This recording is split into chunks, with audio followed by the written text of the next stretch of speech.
अर्थमन्त्रीकै रूपमा जनार्दन शर्माको रिइन्ट्री बारे अर्थ मन्त्रालयभित्र चर्चा। जनार्दन शर्मामाथि छानबिन गर्न बनेको संसदीय समितिको म्याद 7 दिन थपियो। देशको राष्ट्रियतामाथि गम्भीर खतरा रहेको नेकपा एसका सम्मानित नेता झलनाथ खनालको भनाई। एसबीपी बारेका निर्णय कार्यान्वयनको अवस्थाबारे संसदलाई जानकारी गराउन सभामुख अग्निप्रसाद सापकोटाको रुलिङ। सरकारले भित्रभित्रै एसबीपी पास गर्ने तयारी गरिरहेको देव गुरुङको आशंका। नागरिकसँग गरेका बाचा 5 वर्षमा पूरा गर्न कांग्रेसलाई बहुमत आवश्यक रहेको नेपाली कांग्रेसका महामन्त्री गगन कुमार थापाको भनाई। यो भन्दा नालायकी के हुन्छ भन्दै सरकारलाई एमालेको प्रश्न। प्रदेशको आवश्यकता नरहेको राप्रपा नेपालका अध्यक्ष कमल थापाको भनाई। आफ्नो फोटोको ट्रोल बनाउनेहरूको भान्सा सस्तो होस् भन्दै नेकपा एमालेका सांसद प्रदीप ग्यावालीको भनाई। वाम गठबन्धनको ढोका खुला छ, प्रचण्ड र माधव नेपाल तयार हुनुपर्छ भन्दै नेकपा एमाले राष्ट्रिय सभा संसदीय दलका नेता खिमलाल भट्टराईको टिप्पणी। माओवादीको अन्तर्गत छानबिन समिति 5 जिल्लाको स्थलगत अध्ययनमा जाँदै सत्तारूढ दलहरू कानमा तेल हालेर कुर्सी जगाउने अङ्क गणितमा व्यस्त भएको राप्रपा अध्यक्ष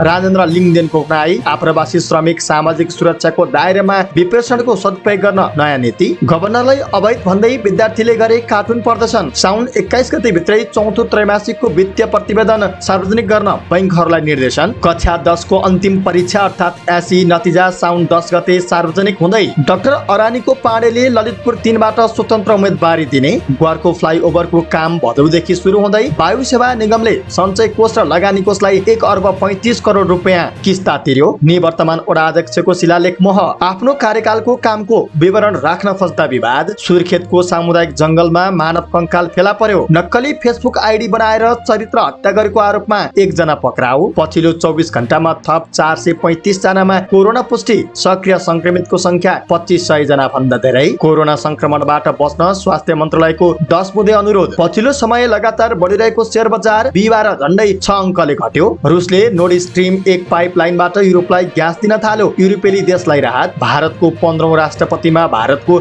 आदिवासी समुदायबाट पहिलो व्यक्ति द्रौपदी मुर्मू निर्वाचित। एन्फा कार्य समिति बैठक एजेन्डामा प्रवेश नगरी स्थगित। 9औं राष्ट्रिय खेलकुदका लागि 12 उपसमितिको संयोजक र सचिव तोकिए। र कोरोना विरुद्धको खोप नलगाएका जोकोभिचको युएस ओपन गुमाउने सम्भावना। दर्शक महानुभाव नमस्कार। हाम्रो न्यूजको न्यूज बुलेटिनमा यहाँलाई हार्दिक स्वागत छ। म सुदीप अधिकारी। सदाको झैं आज पनि हामी उपस्थित भइसकेका छौं आजका महत्त्वपूर्ण समाचारहरू लिएर। हामीलाई अन्तिम समय हेर्नुहोला अनि हाम्रो मेहनतका लागि यो भिडियोमा एउटा लाइक अवश्य गर्नुहोला। दर्शक महानुभाव पलपलको न्यूज अपडेटका लागि हाम्रो च्यानललाई सब्स्क्राइब गर्नुहोस् अनि नजिकै आउने बेल आइकनलाई क्लिक गर्नुहोला। कहाँबाट हेर्दै हुनुहुन्छ अनि कस्तो लाग्दैछ, दैनिक रूपमा हेर्नुहुन्छ अथवा आज पहिलो पटक हेर्दै हुनुहुन्छ, त्यो सबै कुरा तलको कमेन्ट बक्समा कमेन्ट गरिदिनुहोला। आउनुहोस् दर्शक महानुभाव आजका महत्त्वपूर्ण समाचारहरू सुरु गरौं। अर्थमन्त्रीकै रूपमा शर्माको रिइन्ट्री बारे अर्थ मन्त्रालयमा भइरहेको चर्चाको प्रसङ्गबाट। बजेट निर्माणका क्रममा अनधिकृत व्यक्तिलाई मध्यरातमा अर्थ मन्त्रालय बोलाएर करका दरमा हेरफेर गरेको आरोप लागेसँगै जनार्दन शर्माले अर्थमन्त्रीबाट राजीनामा दिनुभएको थियो। देश र नागरिकका माथिकै गम्भीर अपराध भएको भन्दै प्रमुख प्रतिपक्षी दल नेकपा एमाले चर्को विरोध गरेपछि शर्मामाथि छानबिन गर्न संसदीय विशेष समिति बनेको छ। समितिले काम गरिरहेको छ। समितिले अहिलेसम्म अर्थ मन्त्रालयका सचिवहरू, सहसचिवहरू, बजेट निर्माणमा संलग्न कर्मचारी, आन्तरिक राजस्व विभाग र बर्सर विभागका महानिर्देशकसँग बयान लिइसकेको छ। समाचार पहिलो पटक सार्वजनिक गर्ने 2 जना पत्रकारसँग पनि समितिले बुधबार बयान लिएको थियो। यस्तै विशेष समितिले बिहिबार मात्रै जनार्दन शर्मासँग पनि 3 घण्टा लामो बयान लिएको छ। अहिलेसम्मका बयानबाट समितिका सदस्यहरू उत्साहित छैनन्, किनभने बयान दिने कसैले पनि बजेट निर्माण र करका दरमा हेरफेर बाहिर व्यक्तिको प्रवेशलाई स्वीकार गरेका छैनन्। अहिलेसम्म थुप्रै व्यक्तिसँग हामीले बयान लियौं, तर कसैले पनि करका दर हेरफेरमा बाहिरी व्यक्तिको प्रवेशलाई स्वीकार गरेका छैनन्। सबै आफ्नो भनाइमा अडिग देखिन्छन्। एक सदस्यले भने समितिका ती सदस्यका अनुसार बयान दिनेहरूले घटना हुँदै नभएको जस्तो अडान लिएका छन् भने निर्धक्क पनि देखिन्छन्। बयान लिने सबैको एक स्वर हेर्दा के त उनीहरू सबैलाई कतैबाट दबाब पुगेको छ, त्यस्तो वस्तु मात्रै बोल्नु भन्ने निर्देशन दिएको छ, अथवा घटना नै नभएकाले पनि उनीहरू त्यस्तो निर्धक्क भएको हुन सक्छन्। सदस्यले भने करका दर हेरफेरमा बाहिरी व्यक्तिको प्रवेशबारे बयानकै आधारमा समितिले कुनै पनि प्रमाण पाउन सकेको छैन। बयान दिने कुनै पनि व्यक्तिले शंकास्पद कुरा समेत गरेका छैनन्। संसदीय समितिलाई अब एक मात्रै आशा सीसीटीभी फुटेजमाथि रहेको छ। सीसीटीभी फुटेज पनि डिलिट भइसकेको अर्थ मन्त्रालयले जवाफ दिएपछि हार्ड डिस्क रिकभरका लागि नेपाल प्रहरीको फोरेन्सिक ल्याबमा पठाइएको छ। संसदीय छानबिन समिति भरपर्दो प्रमाणका लागि सीसीटीभी फुटेजमै भर परिरहेको छ। सीसीटीभीको हार्ड डिस्क रिकभर हुने नहुने टुङ्गो छैन, तर अर्थ मन्त्रालयमा भने अर्थमन्त्रीकै रूपमा जनार्दन शर्माको पुनः प्रवेशबारे चर्चा सुरु भइसकेको छ। मन्त्रालयका कर्मचारीहरू अर्थमन्त्रीमा शर्मा नै दोहोरिने कासकुस गरेको देखिन्छ। अर्थ मन्त्रालयका एकजना अधिकारीका अनुसार 2 जना सचिवहरू माधव कुमार मरासिनी र कृष्णहरि पुस्कार नै अर्थमन्त्रीको रूपमा जनार्दन शर्मा फर्कनेमा ढुक्क छन्। शर्माले राजीनामा नदिएसम्म मन्त्रालय फर्कन्न भनेर विधामा बस्नु भएका सहसचिवज्यूले शर्माप्रति निकै नरम देख्नुहुन्छ। एक अधिकारीले भने कि त करका दर हेरफेरमा बिचौलियाको प्रवेश भएकै छैन, यदि भएको भए पनि अब प्रमाण छैन भन्ने हिसाबले सचिवहरू ढुक्क भएको देखिन्छ। जनार्दन शर्माको बारेमा नबोल्नका लागि मन्त्रालयभित्र अनौपचारिक ढङ्गको आदेश नै निर्देशन नै जारी भएको पनि स्रोतले बताएको छ। यो प्रकरणमा कुनै पनि सञ्चार माध्यममा नबोल्न तथा सामाजिक सञ्जालमा नलेख्न अघोषित निर्देशन जारी भएको छ। भोलि शर्मा नै मन्त्रीको रूपमा फर्केर आउनुभयो भने तपाईहरूलाई नराम्रो हुन्छ भनेर घुमाउरो तरिकाले चेतावनी छ, एक कर्मचारीले भनेका छन्।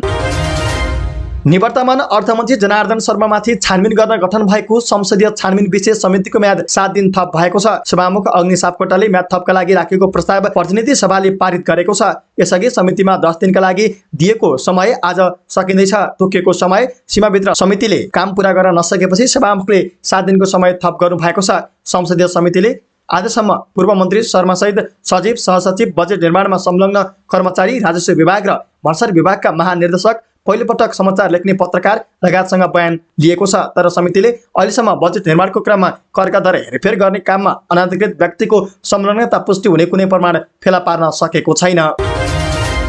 नेकपा एकीकृत समाजवादीका सम्मानित नेता झलनाथ खनालले देशको राष्ट्रियतामाथि विभिन्न खतरा मरारिरहेको दावी गर्नु भएको छ। बिहिबार प्रतिनिधि सभाको बैठकमा बोल्दै उहाँले यस्तो बताउनु भएको हो।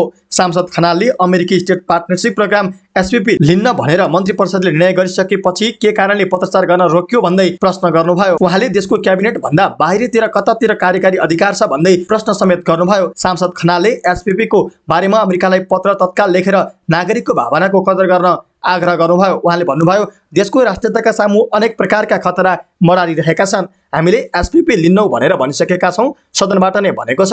मन्त्री परिषदले पनि निर्णय गरेको छ।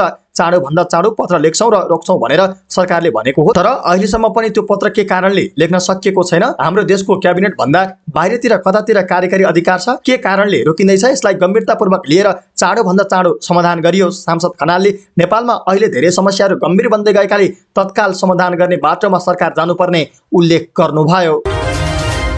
सभामुख अग्निप्रसाद सापकोटाले अमेरिकी स्टेट पार्टनरशिप प्रोग्राम एसपीपी सम्झौताबारे सरकारले गरेको निर्णय कारणबारे संसदलाई जानकारी गराउन रुलिङ गर्नु भएको छ। बिहिबारको बैठकमा सत्तारूढ दलकै सांसद सहित अन्य सांसदले पनि एसपीपी सम्झौता रद्द गर्ने सरकारको निर्णय कारण नभएको बारे आपत्ति जनाउँदै सरकारलाई रुलिङ गर्न माग गरेका थिए। सांसदहरूको मागपछि सभामुख सापकोटाले सरकारलाई एसपीपी बारे मन्त्री परिषदले गरेका निर्णय र त्यसको कारणबारे संसदलाई जानकारी दिन रुलिङ गर्नु भएको हो। एसपीपी को विषयमा मेरो ध्यानकर्षण भएको छ। यो सम्बन्धमा नेपाल सरकारको निर्णय र त्यसको कारण अवस्थाको सन्दर्भमा संसदलाई जानकारी गराउन नेपाल सरकारलाई निर्देश गर्दछु, सभामुख सापकोटाले भन्नु भएको छ।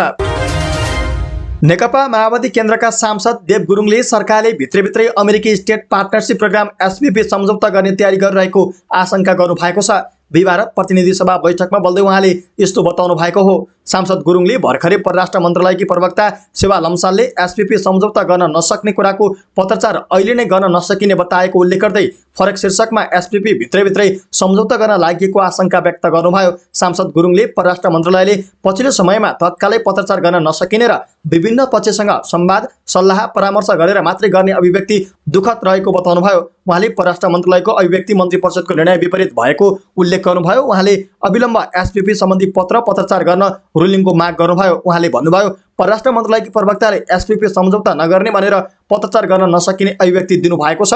यो मन्त्री परिषदको निर्णयभन्दा विपरीत भयो भन्ने लाग्छ, किनभने मन्त्री परिषदको निर्णयलाई कानुन गर्ने दायित्व सम्बन्धित मन्त्रालयको हो। तर परराष्ट्रले यो निर्णय कानुन गरिरहेको छैन, त्यसैले अविलम्ब एसपीपी सम्बन्धी पत्रचार गर्न रुलिङको माग गर्न चाहन्छु। सांसद गुरुङले पिसको अपरेसन एग्रिमेन्ट भनेर शीर्षक राखेर एसपीपी सम्झौता गर्ने प्रयास भइरहेको दावी गर्नुभयो। नेपाली कांग्रेसका महामन्त्री गगन कुमार थापाले आसन्न संघीय र प्रादेशिक निर्वाचनमा निश्चित उद्देश्यसहित दलहरूको बीचमा तालमेल हुनुपर्ने बताउनु भएको छ। नेपाल प्रेस युनियन चितवनले आयोजना गरेको पत्रकार सम्मेलनमा उहाँले तालमेल केका लागि पहिले नै टुङ्गो लाग्नुपर्छ भन्नुभयो। महामन्त्री थापाले निर्वाचनपछि र अगाडिको तालमेल असफल भएको बताउनुभयो। उहाँले भन्नुभयो, तालमेल केका लागि जनतासँग जोडिन्छ कि जोडिँदैन भन्ने हुनुपर्छ। तत्कालका लागि नाफा मात्रै देखिन्छ भने त्यो आवश्यक नभएको उहाँले स्पष्ट पार्नुभयो। आगामी निर्वाचनका लागि गरिने तालमेलमा न्यूनतम समझदारी बन्नुपर्छ भन्नुभयो। निर्वाचन अघि गरिने तालमेल दलहरूका बीचमा संविधानलाई हेर्ने दृष्टिकोण, आर्थिक सामाजिक मुद्दा र विदेश नीतिका सन्दर्भमा न्यूनतम समझदारी बन्नुपर्ने उहाँको भनाइ छ। उहाँले भन्नुभयो, यो कुरामा समझदारी हुँदैन भने तालमेल नगरेकै राम्रो। न्यूनतम समझदारी नबनी तालमेल गर्दा निर्वाचन जितिसकेपछि साना कुरा ताना तानले तालमेल टुट्न सक्ने उहाँको भनाइ छ। तालमेलमा रहेका दलहरूमा खाली सिटको बाँडफाँड हुने, निर्वाचन जित्ने कुरालाई मात्रै ध्यान दिने, निर्वाचन जितिसकेपछि आफ्नो मत रहने हो भने सानो कुराको स्वास्थ्यले पनि दुर्घटनामा पर्दो रहेछ भन्ने कुरा नेपाल कम्युनिस्ट पार्टीको 2074 सालको निर्वाचनबाट देखेका छौँ। महामन्त्री थापाले भन्नुभयो, निर्वाचनमा एउटा पार्टीले एक्लै लड्दा बहुमत ल्याउने अवस्था छैन। नेपाली कांग्रेस त्यसतर्फ सचेत रहँदै बहुमत ल्याउनका लागि तालमेल आवश्यक रहेको उहाँले बताउनुभयो। बहुमत स्थिर सरकारका लागि आवश्यक रहेको उहाँको भनाइ थियो। नागरिकसँग गरेका बाचा 5 वर्षमा पूरा गर्नका लागि कांग्रेसलाई बहुमत आवश्यक रहेको उहाँले जिकिर समेत गर्नुभयो। प्रमुख प्रतिपक्षी नेकपा एमाले जनताका समस्याप्रति सरकार गैर जिम्मेवारी बनेको बताएको छ। बिहिबार प्रतिनिधि सभाको बैठकमा विशेष समय लिएर बोल्दै एमाले उपमहासचिव प्रदीप ग्यावालीले मूल्य वृद्धि र महँगीमाथि सरकार संवेदनहीन भएको आरोप लगाउनुभयो। दैनिक उपभोग्य वस्तु निर्माण सामग्रीको मूल्य बढेको तर न्यूनतम ज्याला नबढेको भन्दै उहाँले आम सर्वसाधारण कसरी बाँचिरहेका छन्, सरकारको ध्यान छ यो विषयमा। मूल्य नियन्त्रणका लागि राहत दिने, सुपथ मूल्य पसल चलाउने, बजार अनुगमन र कारबाही गर्ने लगायतका उपहार रहेको भन्दै एमाले उपमहासचिव ग्यावालीले भन्नुभयो, सरकारको ध्यान यो कुनै पनि विषयमा छैन। यसबारे बहस गर्नुपर्ने बेला एम अधिकारी को हो भनेर विषयान्तर गर्न खोजेको ग्यावालीको दाबी छ। मध्यम वर्गले समेत आछुआछु भएको भन्दै उहाँले सरकारको संवेदनहीनताले आहत पुर्याएको उल्लेख गर्नुभयो। राष्ट्रिय प्रजातन्त्र पार्टी राप्रपा नेपालका अध्यक्ष एवं पूर्व उपप्रधानमन्त्री कमल थापाले प्रदेश सरकारको आवश्यकता नभएको बताउनु भएको छ। बलियो केन्द्रीय सरकार र स्थानीय सरकार थप अधिकार सम्पन्न बनाउनु पर्ने उल्लेख गर्दै अध्यक्ष थापाले प्रदेश सरकारको भने आवश्यकता नै नरहेको उल्लेख गर्नु भएको हो। पुनः समानुपातिक निर्वाचन प्रणाली हुनुपर्दछ। संहिताको वर्तमान स्वरूपलाई आमूल परिवर्तन गरेर केन्द्रमा एउटा बलियो सरकार र स्थानीय तहमा अहिलेको भन्दा पनि बढी अधिकार सम्पन्न स्थानीय सरकार गरी दुईवटा तहको संघीय स्वरूप कायम गर्न उपयुक्त हुन्छ उहाँले भन्नुभयो। प्रदेश सरकारको आवश्यकता छैन भन्ने हाम्रो पार्टीको स्पष्ट मान्यता रहेको छ। राप्रपा नेपालले काठमाडौँमा आयोजना गरेको कार्यक्रममा उहाँले पुनः समानुपातिक निर्वाचन प्रणालीमा जानुपर्ने आफ्नो पार्टीको मान्यता रहेको पनि उल्लेख गर्नुभयो। अध्यक्ष थापाले राष्ट्रवादी शक्तिहरू बीचको बलियो एकताबाट मात्रै मुलुकको समृद्धि र विकास सम्भव हुने बताउनुभयो। उहाँले आफ्नो पार्टी मुलुकको वैकल्पिक राजनीतिक शक्ति भएको दाबी समेत गर्नुभयो। नेकपा एमालेका सांसद प्रदीप ग्यावालीले गठबन्धन सरकार नागरिकको समस्या समाधान गर्ने कुरामा बेखबर भएको बताउनु भएको छ। केही दिन अघि एउटा कार्यक्रममा सांसद ग्यावालीले आफू पूर्व मन्त्री भइसकेको र अहिले सांसद हुँदा पनि महँगीका कारण भान्सामा 2 थरी तरकारी पाक्न गाह्रो भएको बताउनु भएको थियो। सांसद ग्यावालीले अमेरिकामा खाना खाएको फोटो देखाएर आफ्नो टोल बनाएको भन्दै नागरिकका समस्या समाधान गर्न सरकार उत्तरदायी नबनेको आरोप लगाउनुभयो। उहाँले भन्नुभयो, मैले सार्वजनिक कार्यक्रममा बोलेको कुरा अमेरिकामा खाना खाइरहेको फोटो हालेर ट्रोल बनाउनु भएछ। त्यसो गरेर उहाँहरूको भान्सामा सस्तो हुन्छ भने मेरो शुभकामना छ। सांसद ग्यावालीले भारतबाट पेट्रोलियम पदार्थको मूल्य घटेर आउँदा समेत सरकारले नागरिकसँग लुट्न मूल्य नघटाइरहेको आरोप समेत लगाउनु भयो। उहाँले किसानले मलखात नपाइरहेको भन्दै सरकार यतिका दिनसम्म पनि गैर जिम्मेवार भएर बस्न नमिल्ने उल्लेख गर्नुभयो। नेकपा एमाले राष्ट्रिय सभा संसदीय दलका नेता खिमलाल भट्टराई आगामी चुनावमा वाम शक्तिहरूबीच तालमेल हुनुपर्ने पक्षमा देखिनु भएको छ। नेपाली कांग्रेस नेतृत्वको गठबन्धनबाट नेकपा माओवादी केन्द्र र नेकपा एकीकृत समाजवादी अलग हुनसाथ वाम शक्तिबीच तालमेल र एकताको ढोका खोल्ने उहाँ बताउनुहुन्छ। माधव नेपाल प्रचण्ड लगायत वामपन्थी शक्तिले कांग्रेसको पुच्छर र टेको भएर हिँड्न हुँदैन, त्यहाँबाट बाहिर आउनुपर्छ र लेफ्ट अलायन्सका निम्ति तयार हुनुपर्छ भट्टराईले भन्नुभयो। देशको राजनीतिलाई सही दिशामा हिँडाउन र राजनीतिक उपलब्धिको रक्षा गर्न पनि वाम शक्तिहरू एक ठाउँ उभिनुपर्ने उहाँको तर्क छ। विगतको समीक्षा गर्दै गरौँला, अहिले वर्तमान र भविष्य हेरौँ, देश र जनता हेरेर अगाडि बढौँ उहाँ भन्नुहुन्छ। केपी ओली, प्रचण्ड र माधव नेपाल लगायतले इतिहासतर्फ भन्दा वर्तमान र भविष्य हेर्नु पर्यो, देश र जनता सम्झेर समझदारी गर्नु पर्यो। वाम गठबन्धनको ढोका खुला छ, प्रचण्ड र माधव नेपाल तयार हुनुपर्छ भट्टराईले अघि भन्नुभयो। स्थानीय तहको चुनावको अन्तर्गत छानबिनका लागि नेकपा माओवादी केन्द्रले बनाएको समिति 5 जिल्लाको स्थलगत अध्ययनमा जाने भएको छ। समितिका अध्यक्ष टङ्का राईले बिहिबार बेलुकी आफूहरू प्रदेश 1 का जिल्लामा जान लागेको बताउनु भएको हो। प्रत्यक्ष भेटेर सूचना लिनका लागि बेलुका पूर्व जाने कार्यक्रम रहेको उहाँले जानकारी दिनुभयो। असार 19 देखि 23 सम्म काठमाडौँमा भएको माओवादी केन्द्रको तेस्रो केन्द्रीय समिति बैठकले स्थानीय चुनावमा भएको अन्तर्घातको छानबिन गर्न अनुशासन आयोगका अध्यक्ष समेत रहेका राईको नेतृत्वमा नेता खिललाल देवकोटा र पूर्व महान्यायाधिवक्ता मुक्ति प्रधान रहेको संसदीय समिति बनाएको थियो। राष्ट्रिय प्रजातन्त्र पार्टीका अध्यक्ष राजेन्द्र लिङ्गदेनले राज्य व्यवस्था व्यथिति र विसङ्गतिको पुलिन्दा बनेको आरोप लगाउनु भएको छ। बिहिबार काठमाडौँमा बसेको पार्टीको केन्द्रीय समितिको बैठकलाई सम्बोधन गर्दै अध्यक्ष लिङ्गदेनले यस्तो बताउनु भएको हो। उहाँले सत्तारूढ ठूला दलका अकमण्यता र असफलताका कारण राष्ट्रियता सङ्कटमा परेको दाबी समेत गर्नुभयो। उहाँले नेपालमा विदेशी चलखेल र प्रभाव दिनदिनै बढ्दै गएको प्रति चिन्ता व्यक्त गर्नुभयो। अध्यक्ष लिङ्गदेनले विदेशी सामु प्रमुख दलहरूले अनुसरण गरेको लम्पसारवादको नीतिले नेपाल विदेशी हस्तक्षेपको खेल मैदान बनेको दाबी गर्नुभयो। उहाँले भन्नुभयो, सत्तारूढ ठूला दलका अकमण्यता र असफलताका कारण राष्ट्रियता सङ्कटमा छ। सरकारले असन्तुलन र अराजकतालाई प्रोत्साहन गरिरहेको छ, अस्थिरताको बाटो सिर्जना गरेको छ, राज्य व्यवस्था व्यथिति र विसङ्गतिको पुलिन्दा बनेको छ। अध्यक्ष लिङ्गदेनले नेपाल आर्थिक सङ्कटमा रहेको भन्दै यस्तो बेला देशमाथि अर्को सङ्कट आइलाग्न सक्ने खतरा बढिरहेको बताउनुभयो। उहाँले सत्तारूढ दलहरू कानमा तेल हालेर कुर्सी जोगाउन र सत्तामा टिकिरहने अङ्कगणितमा व्यस्त भएको आरोप समेत लगाउनुभयो। श्रम रोजगार तथा सामाजिक सुरक्षा मन्त्री शेरबहादुर कुँवरले वैदेशिक रोजगारीमा रहेका आप्रवासी श्रमिकलाई सामाजिक सुरक्षाको दायरामा ल्याइने बताउनु भएको छ। गैर आवासीय नेपाली सङ्घले काठमाडौँमा आयोजना गरेको वैदेशिक रोजगार, सामाजिक सुरक्षा लगानी तथा वैदेशिक मुद्रा निक्षेप कार्यशालालाई सम्बोधन गर्दै उहाँले नेपालले वैदेशिक रोजगारीमा गएका श्रमिकलाई सामाजिक सुरक्षामा आबद्ध गराउन नयाँ व्यवस्था गरिने उल्लेख गर्नुभयो। वैदेशिक रोजगारीबाट पठाएको रकम विलासितामा सामान आयात गर्न खर्च भएको यथार्थ प्रस्तुत गर्दै उहाँले विप्रेषणको सही सदुपयोग गर्ने नीति अवलम्बन गर्नुपर्नेमा जोड दिनुभयो। श्रम मन्त्रालयका सचिव एकनारायण अर्यालले वैदेशिक रोजगारीलाई भरपर्दो, मर्यादित, व्यवस्थित र सुरक्षित बनाउन सरकारको तर्फबाट अधिकतम प्रयास गरिरहेको उल्लेख गर्नुभयो। उहाँले सुरक्षित वैदेशिक रोजगारीका लागि सरकारवालाको भूमिका पनि उत्तिकै जिम्मेवारी हुनुपर्ने उल्लेख गर्नुभयो। आर्थिक वर्ष 2078-79 मा मात्रै कुल 6 लाख श्रमिक रोजगारीको खोजीमा विदेशीको तथ्याङ्क दिँदै उहाँले हालसम्म 46 लाख श्रमिकले श्रम स्वीकृति लिएको जानकारी दिनुभयो।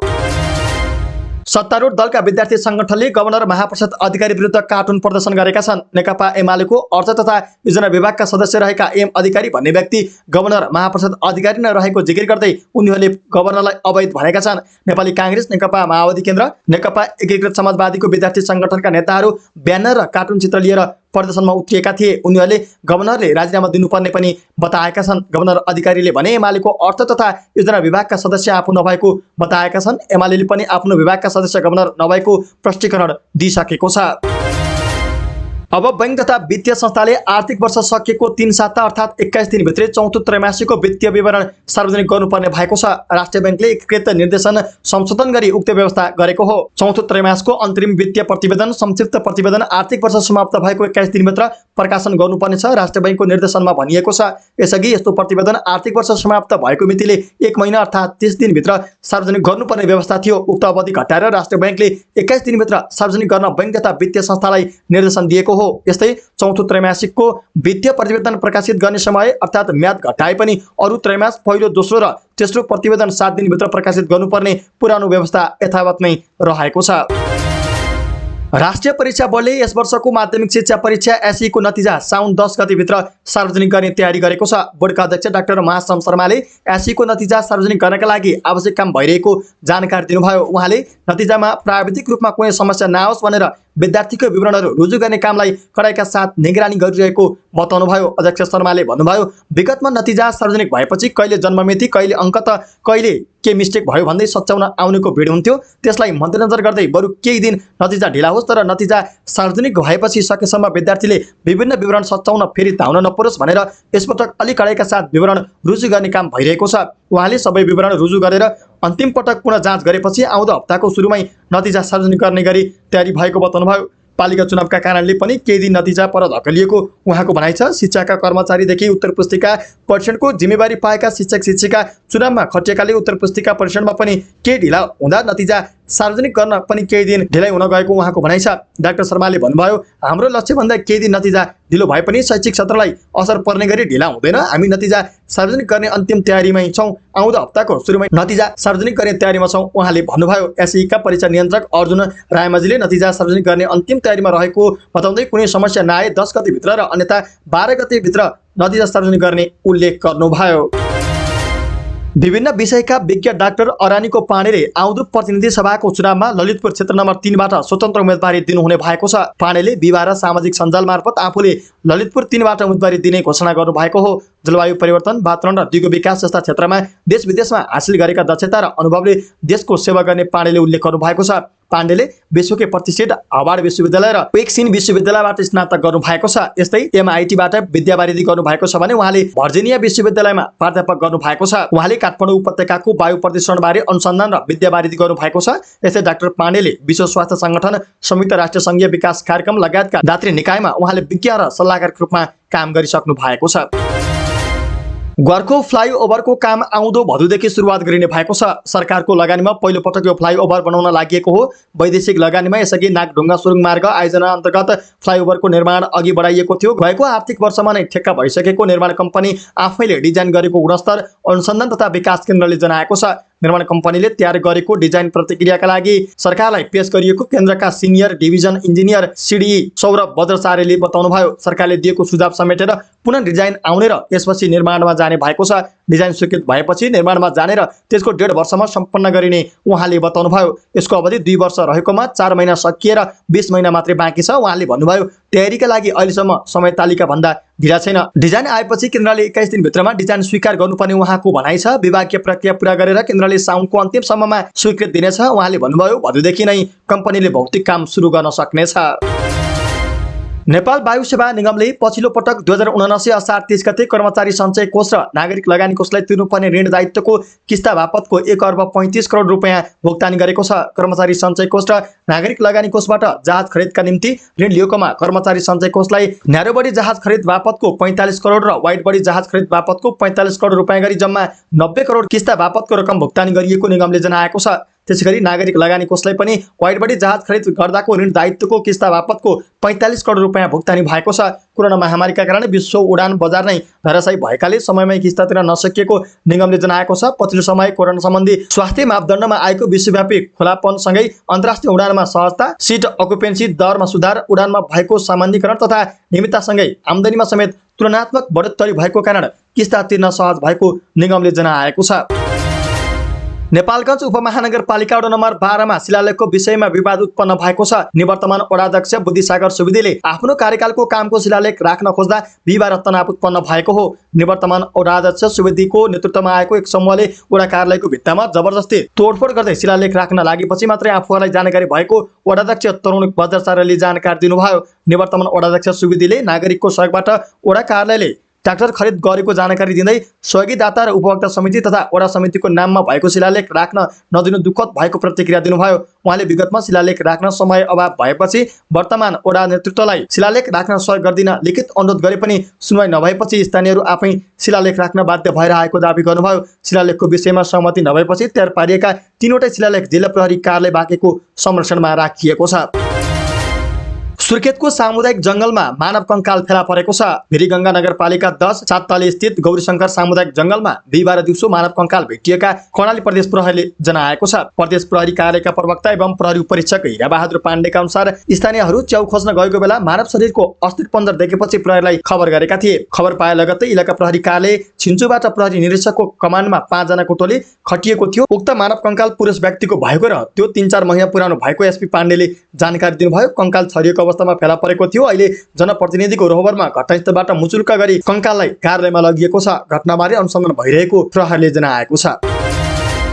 सामाजिक सञ्जाल फेसबुकमा चेसो लिङ्गीको नक्कली एकाउन्ट बनाएर चरित्र हत्या गरेको अभियोगमा प्रहरीले 1 जनालाई पक्राउ गरेको छ। पक्राउ पर्नेमा काभ्रेको नवदत्त नगरपालिका 5 घरभाइ हाल काठमाडौँ बौद्ध बस्ने 24 वर्षीय ट्याक्सी चालक कर्मवाङ सिंह लामा रहेका छन्। पीडितले प्रहरीको साइबर ब्युरोमा दिएको उजुरीका आधारमा उनलाई विद्युतीय कारोबार ऐन 2063 अन्तर्गतको कसुरमा अनुसन्धानका लागि पक्राउ गरिएको एसएसपी नवीन दहरियाले जानकारी दिनुभयो। उहाँका अनुसार लामाले पीडितले प्रयोग गर्ने फेसबुकबाट तस्बिर डाउनलोड गरेर नक्कली एकाउन्ट बनाएका थिए र मेसेन्जर मार्फत पीडित बनेर साथीहरूसँग पैसा पनि मागेको पाइएको छ। सोही एकाउन्ट मार्फत स्टडी मटेरियल नामक मेसेन्जरमा ग्रुपमा अर्की पीडित महिलाको पेशा देहव्यवहार हो भन्ने आशयको शब्दहरू लेखेर पोस्ट गरेको अर्यालले बताए। थप अनुसन्धान भइरहेको अर्यालको भनाइ छ। पक्राउ परेका लामा विरुद्ध 5 दिन म्याद थप गरेर अनुसन्धान भइरहेको छ।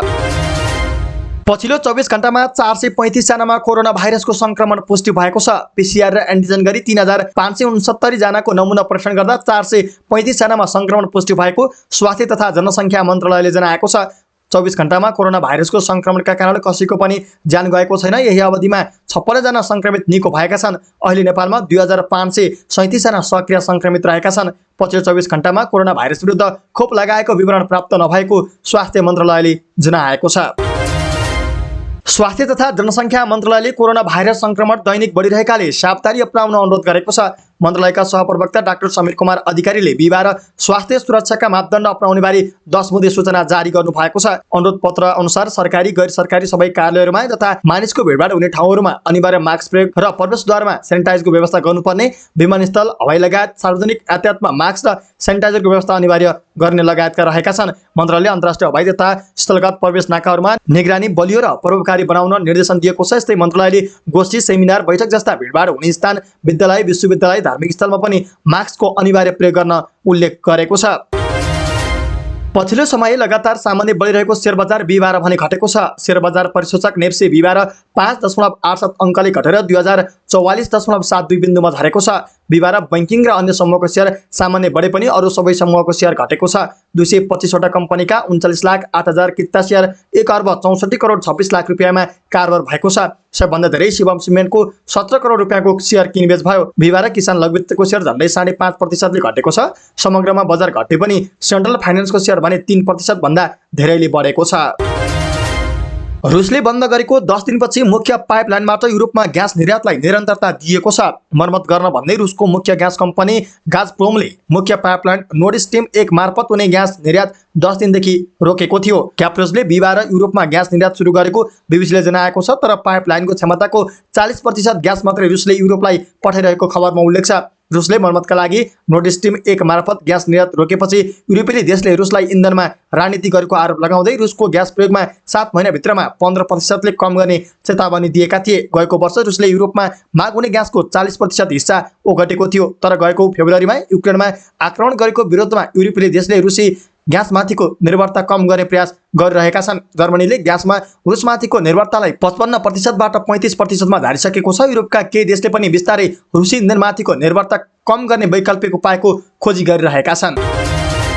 भारतको 15औं राष्ट्रपतिमा भारतको आदिवासी समुदायबाट पहिलो व्यक्ति द्रौपदी मुर्मू निर्वाचित हुनुभएको छ। भारतको सर्वोच्च संवैधानिक पदमा पुग्ने उहाँ दोस्रो महिला हुनुहुन्छ। सत्तारूढ भारतीय जनता पार्टी नेतृत्वको एनडीए गठबन्धनले पूर्व राज्यपाल रहनुभएकी मुर्मूलाई उम्मेद्वार बनाएको थियो। उहाँ कांग्रेस सहितको विपक्षी दलले राष्ट्रपतिमा अघि सारेको तृणमूल कांग्रेसमा रहेका पूर्व भाजपा नेता यशवन्त सिन्हालाई भारी मतान्तरले पराजित गर्दै राष्ट्रपति चुनिनु भएको हो। उहाँले जितका लागि 5,43,216 मतमूल्य चाहिएकोमा उहाँले 5,77,777 मतमूल्य प्राप्त गरी विजयी हुनुभएको हो। भाजपाले आदिवासी समुदायबाट त्यसमाथि महिलालाई अघि सारेपछि विपक्षी दलहरूलाई अप्ठ्यारो परेको थियो। भारतको संवैधानिक प्रावधान अनुसार केन्द्रीय सांसद र विधानसभा सांसदहरूको कुल मतमूल्य 10,86,431 को 50% कटाउने उम्मेदवारी विजयी हुने गर्दछ। मुर्मूले 72% मत प्राप्त गर्नुभएको छ।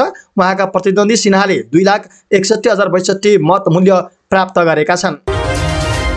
समाचारको क्रममा खेल प्रसङ्ग। अखिल नेपाल फुटबल संघ एन्फाको दोस्रो कार्यसमितिको बैठक स्थगित भएको छ।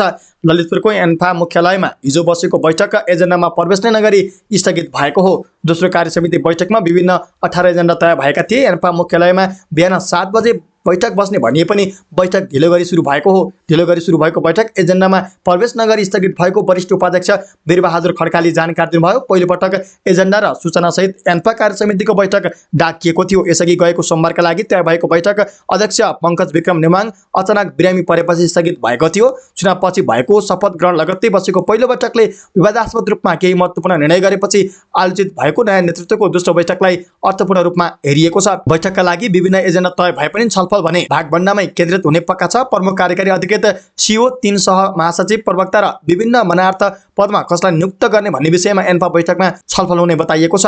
चुनावमा तत्कालीन अध्यक्ष कर्मा छिरिङ शेर्पा र वरिष्ठ उपाध्यक्ष नेमाङ पुरा प्यानल नै लिएर प्रतिस्पर्धामा उत्रिएका थिए। साधारण सभाले एक उपाध्यक्ष सहित 7 जना शेर्पा प्यानलका उम्मेदवारलाई चुनेको थियो। 9औं राष्ट्रिय खेलकुद प्रतियोगिता सञ्चालनका लागि गठन गरिएका 14 उपसमिति मध्ये 12वटा उपसमितिको संयोजक र सचिव तोकिएका छन्। गण्डकी प्रदेशमा हुने प्रतियोगिताका लागि कार्यकारी समितिले 12 उपसमितिको संयोजक र सचिव तोकेको हो। समितिका संयोजक तथा राष्ट्रिय खेलकुद परिषद राखेपाका सदस्य सचिव टङ्कलाल घिसिङले 12 उपसमितिको संयोजक र सचिव तोकिएको र बाँकी 2वटाको छिट्टै तोकिने बताउनुभयो। समारोह उपसमितिको संयोजकमा एकेन्द्र कुमार, सचिवमा सारिङनङ निरौला, प्राविधिक उपसमितिको संयोजकमा हिमालराज दाहाल, सचिवमा प्रचण्ड शर्मा, स्थल व्यवस्थापन उपसमितिको संयोजकमा राजेश गुरुङ, सचिवमा कृष्ण प्रसाद तिमिल सिन्हा, बसोबास व्यवस्थापन उपसमितिको संयोजकमा राजकुमार थापा र सचिवमा चन्द्रकुमार राई रहेका छन्। यस्तै अनुशासन उपसमितिको संयोजकमा पेमा लामा, सचिवमा नारायण राज अर्याल, स्वास्थ्य उपसमितिको संयोजकमा डाक्टर बुलन्द थापा, सचिवमा डाक्टर ज्ञानेन्द्र विक्रम शाह, यातायात व्यवस्था उपसमितिको संयोजकमा प्रकाश कुसारी, सचिवमा देवराज कटुवाल, प्रचार प्रसार उपसमितिको संयोजकमा दिपेन्द्र विष्ट, सचिवमा खुसराज दाहाल, खेल सामग्री तथा पोशाक व्यवस्थापन उपसमितिको संयोजकमा अञ्जन धमला, सचिवमा सुजन खतिवडा, स्रोत परिचालन उपसमितिको संयोजकमा सूर्य भण्डारी, सचिवमा सरोज कुमार पोखरेल, स्वयंसेवक उपसमितिको संयोजकमा जनक बर्तौला, सचिवमा लीलाराम बस्नेत र एन्डी टोपिङ उपसमितिको संयोजकमा नमी समान प्रधान, सचिवमा देवप्रिय तामाङ रहनु भएको छ। सुरक्षा प्रबन्ध उपसमिति र अनुसन्धान समितिको संयोजक र सचिव तोकिएको छैन। नवौं राष्ट्रिय खेलकुद आउँदो असोज 28 गतेदेखि कार्तिक 3 गतेसम्म हुनेछ। प्रतियोगितामा 7वटा प्रदेश, 3 विभाग र एनआरएन गरी 11 टोलीले 36 खेलमा प्रतिस्पर्धा गर्नेछन्। र सर्बियन टेनिस खेलाडी नोभाक जोकोभिचले युएस ओपन गुमाउने सम्भावना बढेको छ। कोरोना विरुद्धको खोप लगाउन अस्वीकार गर्दै आएका जोकोभिचको खोपकै कारण युएस ओपन पनि खेल्न नपाउने सम्भावना बढेको बीबीसीले जनाएको छ। अमेरिका प्रवेशका लागि कोरोना विरुद्धको खोप लगाउन अनिवार्य गरिएको छ, तर जोकोभिचले खोप लगाउन अस्वीकार गर्दै आएका छन्। जोकोभिचले यसअघि 3 पटक युएस ओपनको उपाधि जितेका छन्। युएस ओपन आयोजकले खोपको विषयमा अमेरिकी सरकारको नियमको सम्मान गर्ने बताएसँगै जोकोभिचले प्रतियोगिता गुमाउने सम्भावना बढेको हो। खोप नलगाएकै कारण उनले यस वर्ष सुरुमा अस्ट्रेलियन ओपन पनि गुमाएका थिए। भर्खरै विम्बल्डनको उपाधि जितेका जोकोभिचलाई युएन ओपनको पनि दावेदार मानिएको थियो। जोकोभिचले केही राम्रो समाचारको आशा गरिरहेका बताएका छन्, तर उनले खोप लगाउने या अमेरिकाको प्रवेशका लागि आग्रह गर्ने भन्ने बारेमा खुलाएका छैनन्। युएस ओपन आउँदो अगस्त 19 देखि सेप्टेम्बर 11 तारिकसम्म आयोजना हुँदैछ। हस्त दर्शक महानुभाव, आजका महत्त्वपूर्ण समाचारहरू यति नै। हामीले प्रस्तुत गरेका समाचारहरूप्रति तपाईको धारणा के छ? आफ्नो धारणा तलको कमेन्ट बक्समा कमेन्ट गर्नुहोला। हाम्रो मेहनतका लागि यो भिडियोमा एउटा सानो लाइक अवश्य गर्नुहोला। दर्शक महानुभाव, पलपलको न्युज अपडेटका लागि हाम्रो च्यानललाई सब्स्क्राइब गर्नुहोस् अनि नजिकै आउने बेल आइकनलाई क्लिक गर्नुहोला। पलपलको न्युज अपडेटका साथ फेरि हाम्रो भेट हुनेछ। तपाईँ हामीसँगै रहनुहोला। नमस्कार।